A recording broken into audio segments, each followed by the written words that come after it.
রবিবার আসানসোল জেলা পাঠাগারে পশ্চিমবঙ্গ সরকারি কর্মচারী সমিতির পশ্চিম বর্ধমান জেলা কমিটির পক্ষ থেকে একটি সভা করা হয়। এই সভা সম্পর্কে সাংবাদিকদের জানান সংগঠনের জেলা সম্পাদক উত্তম কুমার মাঝি। তিনি বলেন, সংগঠনের নিয়ম অনুযায়ী প্রতি 2 বছর অন্তর জেলা স্তরে এমন সভা করতে হয়। সেই কারণেই আজ এই সভার আয়োজন করা হয়েছে।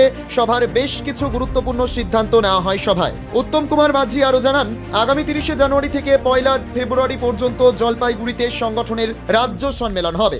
আজকের সভায় আগামী 2 বছরের জন্য জেলা কমিটি ও জেলা সম্পাদক মণ্ডলী গঠন করা হবে। এছাড়াও সভায় রাজ্যের বর্তমান পরিস্থিতি নিয়ে আলোচনা হবে।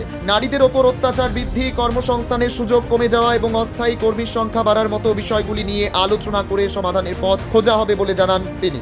পশ্চিমবঙ্গ সরকারি কর্মচারী সমিতির পশ্চিম বর্ধমান জেলা কমিটি তার জেলা দ্বিবার্ষিক সম্মেলন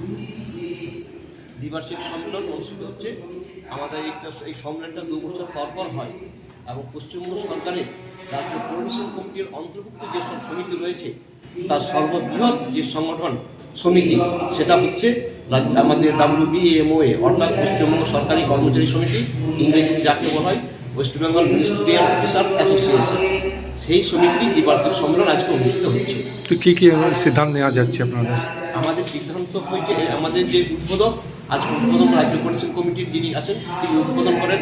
কেন্দ্রীয় সমিতির যে WBMO সমিতি তার প্রতিনিধি কেন্দ্রীয় কমিটি থেকে সম্পাদক সদস্যরা তারা আশাকে উপস্থিত থাকেন। এই উপস্থিতির মধ্যে দিয়ে আমাদের যে আলাপ আলোচনা তার মধ্যে দিয়ে আমরা বেশ কিছু প্রস্তাবও নিয়েছি।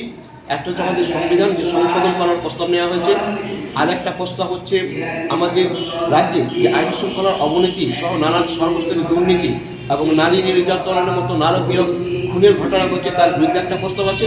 আসানসোল থেকে রাহুল পাসওয়ানের রিপোর্ট, খবর বাংলা।